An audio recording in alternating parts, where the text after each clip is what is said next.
हाँ तो friends, next question पे आ जाते हैं। Good morning. क्वेश्चन नंबर 4 के ऊपर। क्वेश्चन नंबर 4 क्या बोलता है? क्या कर रहे हैं आपको पता है, अभी कंपटीशन के क्वेश्चंस कर रहे हैं। फटाफट फटाफट प्लेलिस्ट बना दूंगा जिसमें अलग अलग क्वेश्चंस रहेंगे, आप डायरेक्ट रेफर करो। लास्ट में चाहिए तो मर्ज कर दूंगा ताकि एक बार में सब देखना है, फटाफट फटाफट देख सकते हो विदाउट वेस्टिंग एनी टाइम। कम से कम टाइम में अपना टारगेट है ज़्यादा से ज़्यादा कंटेंट कवर करना। वीडियो अगर अच्छे लग रहे हैं तो भाई शेयर कर देना फ्रेंड्स के साथ और लाइक कर देना, उससे क्या होगा पता है, ज़्यादा लोगों तक पहुंचेगी चीज़। Question number 4। क्वेश्चन नंबर 4 क्या बोलता है? Mister Y carries on his own business. Mister Y का खुद का बिजनेस है, उसके trading and profit and loss का कुछ एनालिसिस दिया है और उसने एनालिसिस ने ये चीज़ें रिवील की है। ये देखो, ये वाले क्वेश्चन होते हैं ना, वो उल्टे ज़्यादा इजी होते हैं, जो पीएनएल फॉर्मेट से बना के देते हैं, और एक होता है ऐसे लाइन बाय लाइन वाले क्वेश्चन रहते हैं। ये जो एडजस्टमेंट वाले क्वेश्चन रहते हैं ये और सिंपल रहते हैं, क्योंकि इसमें कुछ ट्रिकी चीज़ नहीं होती। उसमें बहुत सारी ट्रिकी चीज़ें होती है जिसमें हम घूम सकते हैं, करेक्ट है, बट यहाँ पे नहीं घूम सकते। यहाँ पे डायरेक्ट लाइन बाय लाइन चीज़ें दी होती है और इजी टू कैलकुलेट होता है, सिंपल चीज़ें होती है, ठीक है। तो यहाँ पे मैं आपके साथ साथ कंपटीशन करते जाऊँगा थोड़ा सा, मतलब शॉर्टकट वे में। नेट प्रॉफिट, उसमें हम कुछ चीज़ें क्या करेंगे, ऐड करेंगे, और कुछ चीज़ें हम क्या करेंगे, लेस करेंगे। नेट प्रॉफिट कितना है? 11,20,000 है, ठीक है। और लास्ट में मैच कर लेंगे क्या हमने सही किया है या नहीं किया है। अभी फॉर्मेटिंग वगैरह के बारे में थोड़ा आप समझ गए हो और मैं अच्छे से बताता जाऊंगा, क्योंकि बाद में एनालिसिस करेंगे आंसर का। अभी फटाफट सॉल्व करने की कोशिश करते हैं। अभी आपको कंसेप्ट पता चल गए हैं। Following income were credited in the profit and loss account. ये देखो, जो सबसे पहला काम हम लोग वैसे भी उसमें करते थे वही यहाँ पे लिखा हुआ है। डिविडेंड का इनकम क्रेडिट किया है प्रॉफिट एंड लॉस में, इंटरेस्ट का इनकम क्रेडिट किया है प्रॉफिट एंड लॉस में, और विनिंग का इनकम क्रेडिट किया है प्रॉफिट एंड लॉस में। ग्रॉस है, ग्रॉस है, ग्रॉस है, मतलब अपने को कोई टीडीएस ऐड नहीं करना। सीधा का सीधा ये तीनों इनकम क्या हो जाएगा, लेस हो जाएगा। तो मैं यहाँ पे लिख देता हूँ आईएफओएस का इनकम कितना होगा। आप भी साथ में कैलसी लेके सॉल्व करो। 22,000 plus 15,000, 15,000 plus 17,500, that will be 54,500 क्या हो जाएगा, लेस हो जाएगा। करेक्ट है, करेक्ट है। ये एडजस्टमेंट जो होता है, आपको अगर ट्रिकी लगता है स्टॉक वाला तो अभी समझ लो, बहुत इजी है, बड़ा ही आसान है। आपको मैं समझा दूंगा लॉजिक के साथ कि ये रटना नहीं कि ऐड करेंगे लेस करेंगे। अगर ये एडजस्टमेंट को अगर आप रट्टा मारोगे बैठ के तो हमेशा गलत होगा। मैं लिख के देता हूँ, हमेशा गलत होगा। कभी कभार नसीब अच्छे हुए तो शायद सही हो जाए, बट गलत होगा। लॉजिक समझो ये एडजस्टमेंट का क्या है। It was found that some stock were omitted to be included in both opening and closing stock. ये क्या कर रहा है, ये जो इसने पीएनएल बनाया है, इसमें ओपनिंग स्टॉक भी 8,000 नहीं डाला, क्लोजिंग स्टॉक 12,000 रुपये का नहीं डाला है, ओमिट कर दिया है, मतलब भूल गया है डालना। क्लोजिंग स्टॉक कहाँ आता है, 12,000 यहाँ आएगा, ओपनिंग स्टॉक 8,000 कहाँ आएगा, यहाँ आएगा। तो नेट क्रेडिट साइड में 4,000 डालना भूल गया, करेक्ट है। ओपनिंग स्टॉक का 8,000 और 12,000 क्लोजिंग स्टॉक का, तो नेट कितना, 4,000 रुपया क्लोजिंग स्टॉक में डालना भूल गया। क्लोजिंग स्टॉक में डालना भूल गया मतलब ये क्रेडिट साइड में डालना भूल गया। क्रेडिट साइड में डालना भूल गया मतलब इसने 4,000 रुपये का इनकम कम डाला है। अगर 4,000 रुपये का इनकम यहाँ पे कम डाला है तो ये जो प्रॉफिट है ये ऑब्वियस सी बात है 4,000 से कम होगा। तो हम क्या करेंगे, 4,000 से ये प्रॉफिट को बढ़ा देंगे। Add closing stock by 4,000, note लिख देंगे कि भाई ये रीज़न है, इसकी वजह से हम लोग ने बढ़ाया, ओमिट कर दिया था। वापस एक बार समझ लो अगर नहीं समझा तो। ओपनिंग स्टॉक 8,000 डालना भूल गया, क्लोजिंग स्टॉक 12,000 डालना भूल गया, करेक्ट है। मतलब अंडर वैल्यू कर दिया। क्वेश्चन कभी बोलेगा अंडर वैल्यू किया है, कभी बोलेगा ओवर वैल्यू किया है, कभी बोलेगा ओमिट कर दिया है, कभी बोलेगा एक्स्ट्रा डाल दिया है, कुछ भी बोलो, कंसेप्ट समझ के रखो। 8,000 यहाँ डालना चाहिए था, 12,000 यहाँ डालना चाहिए था, भूल गया डालना, मतलब नेट 4,000 क्रेडिट में डालना भूल गया, करेक्ट है। क्रेडिट में नहीं डाला, इसका मतलब क्या हुआ, आपका प्रॉफिट 4,000 से कम हो गया, करेक्ट है। अगर प्रॉफिट 4,000 रुपये से कम हुआ है तो अपने को क्या करना है, प्रॉफिट बढ़ाना है, तो 4,000 यहाँ ऐड कर देना है। Is it simple? Yes sir.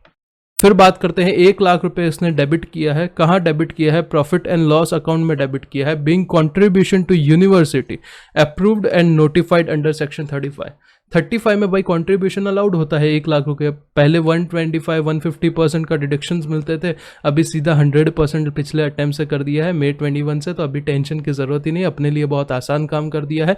1 lakh रुपये डेबिट करना चाहिए था, 1 लाख रुपये डेबिट कर दिया है, तो अपने को कोई इफेक्ट नहीं देना, नोट में लिख देना है सिंस सेक्शन 35 में अलाउड होता है, अलाउड किया हुआ है, सही बात है, ठीक है।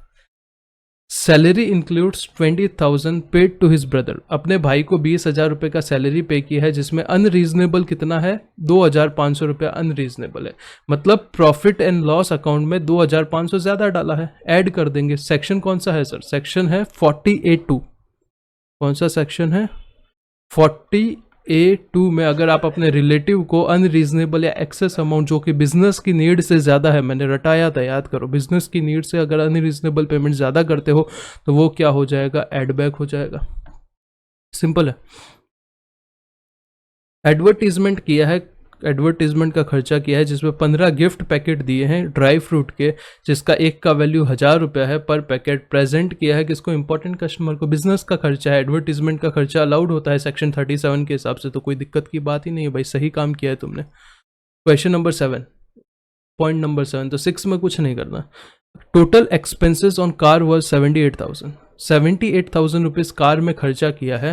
The car was use both for business and for personal purpose.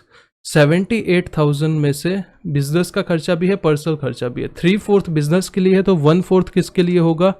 1/4 होगा 19,500 पर्सनल पर्पस के लिए। पर्सनल पर्पस का खर्चा अलाउड नहीं होता, तो वापस क्या कर देंगे? ऐड कर देंगे।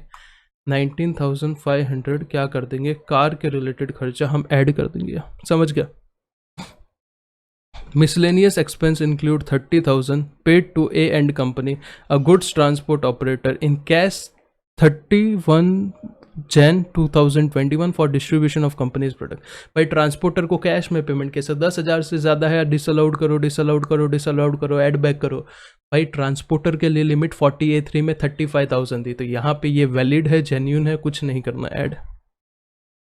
नेक्स्ट आते हैं डेप्रिसिएशन। बुक्स में डेबिट किया है 55,000, मतलब ये अपना P&L है। बुक्स में कितना? 55,000 ये प्रॉफिट में डाला है, बट एक्चुअली कितना होना चाहिए था? इनकम टैक्स के हिसाब से 50,000 ही होना चाहिए। तो ऐड क्या करो? 55,000 ऐड बैक कर दो और 50,000 रिड्यूस कर दो, तो नेट इफेक्ट आ जाएगा। एक सेकेंड,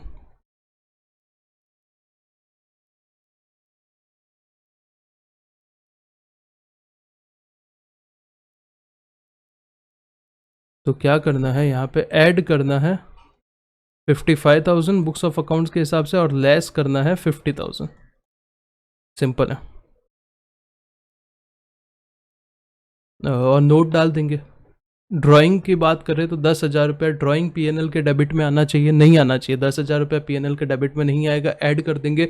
और इन्वेस्टमेंट इन NSC, नेशनल सेविंग सर्टिफिकेट, ये इंपॉर्टेंट है, इसको आप इग्नोर करोगे, मुझे पता है, मुझे पता है, क्योंकि मैं भी तो एक दिन स्टूडेंट था ना। तो यहाँ पे आप क्या सोचोगे? ये तो डिडक्शन का पॉइंट है भाई, छोड़ो डिडक्शन ले लेंगे, पर ये ध्यान रखो कि ये डिडक्शन का पॉइंट नहीं है, इसने ये P&L के डेबिट में कर डाल दिया है। ये इन्वेस्टमेंट ऑफ NSC 15,000 रुपये, जो क्या करना पड़ेगा? ऐड बैक करना पड़ेगा। ड्राइंग आप ऐड बैक करोगे, पर ये NSC आप ऐड बैक नहीं करोगे, मुझे पता है, पर ध्यान से समझो, नहीं करोगे तो मार्क्स कटेगा। ऐड करना है 15,000 रुपया, क्योंकि ये P&L के डेबिट में उसने डाल दिया है जो NSC का खर्चा किया था। आपने अपना पर्सनल कोई इन्वेस्टमेंट किया है, वो थोड़ी P&L के डेबिट में आएगा, तो ये 15,000 भी ऐड होगा, ये 10,000 भी ऐड होगा। आपको क्या करना है? टोटल इनकम निकालना है, तो टैक्स निकालने की ज़रूरत नहीं है, तो ग्रॉस वाले फिगर का TDS को अवॉइड करो। असेसमेंट ईयर 21-22 के लिए एज्यूम क्या करना है? उसने 115 BSc ऑप्ट नहीं किया है, ठीक है सर, ईजी है। देखो सबसे पहले क्या करना है? PGBP ले लो। PGBP में 11,20,000 नेट प्रॉफिट, 2,500 रुपये सैलरी अपने भाई का, 19,500, 1/4 of motor car, 55,000 depreciation add किया, 50,000 नीचे लेस किया रहेगा। ड्राइंग अलाउड नहीं होगा 10,000 रुपये का, और NSC अलाउड नहीं होगा 15,000 का। क्लोजिंग स्टॉक का ये लोग ने कैसे किया है? ऐड 12,000 किया है, लेस 8,000 किया है, तो नेट इफेक्ट तो वही हो रहा है ना, 4,000 रुपये ऐड किया है। तो अपने को कंसेप्ट समझना है, कोई फर्क नहीं पड़ता, कोई गलत आंसर नहीं देगा, हमेशा सही होगा। आप वो अगर कंसेप्ट समझ के चल रहे हो कि कितना ऐड कितना लेस हुआ है, नेट कर दो। नेट अगर कम है तो ऐड कर देना, ज़्यादा है तो लेस कर देना, जो भी होगा क्वेश्चन के हिसाब से। ये यूनिवर्सिटी वाला 0 रहेगा क्योंकि वो अलाउड है 100%। फिर क्रेडिट क्या क्या किया था जो नहीं करना चाहिए था, 22,000 यूटीआई का इनकम, इंटरेस्ट का इनकम 17,500, विनिंग का इनकम 15,000, 54,500 हम लोग ने डायरेक्टली लिखा था, और डेप्रिसिएशन 50,000, तो नेट अपना 11,21,500 रुपीज़ का क्या आ गया, पीजीबीपी का इनकम आ गया। आईएफओएस का यही इनकम होगा 54,500, बस इतना ही है और क्या है। एडवर्टीजमेंट, अभी यहाँ पे नोट्स क्या लिखा है, सबसे पहले एडवर्टीजमेंट वाला लिखा है। एडवर्टीजमेंट एक्सपेंस जो है वो रेवेन्यू नेचर का है। गिफ्ट आपने जो ड्राई फ्रूट दिए हैं अपने इंपॉर्टेंट कस्टमर को, ये आपने Holi and exclusively for business purpose के लिए किया है, तो ये सेक्शन 37 में क्या होगा, अलाउड होगा। सेकेंड, जो आपने डिसअलाउ किया है सेक्शन 40A3 में, वो डिसअलाउंस नहीं होगा 40A3 में, बिकॉज ट्रांसपोर्टर का लिए लिमिट कितना है, 35,000 है। नॉर्मल लोगों के लिए 10,000 है, बट ट्रांसपोर्टर के लिए सिंस 35,000 है तो डिसअलाउ नहीं होगा, वो वाला नोट लिखा है। तीसरा, ड्राइंग और एनएससी में जो इन्वेस्टमेंट किया है वो पीएनएल के डेबिट में नहीं आना चाहिए, तो वो वापस क्या करना है, ऐड बैक कर देना है। और इन पॉइंट नंबर 9 आपका डेप्रिसिएशन वाला पॉइंट लिखा हुआ है, आपको क्या करना है, 55,000 ऐड बैक कर देना है और 50,000 लेस कर देना है। फिर पॉइंट नंबर 2 में कॉम्पिटिशन ऑफ अदर सोर्सेज दिया हुआ है, वो सिंपल है, 54,500 डायरेक्टली आ गया था, अपने को पता था। तो क्वेश्चन नंबर 4 उम्मीद करता हूँ इजी सा क्वेश्चन था कुछ ऐसा, इसीलिए मैंने वो लिख के नहीं बताया, इतना कोई महान क्वेश्चन तो था नहीं कि आपका टाइम वेस्ट करूँ, तो फटाफट हो गया। अभी नेक्स्ट आएंगे क्वेश्चन नंबर 5 पे, वो तो बहुत छोटा है, आपका 7-8 मिनट में ही हो जाएगा मेरे हिसाब से, फिर सब कर लेंगे, डोंट वरी, ये मेरा जिम्मेदारी है, मैं आपको करा दूंगा, ठीक है। चलो, थैंक्स अ लॉट। अगर वीडियो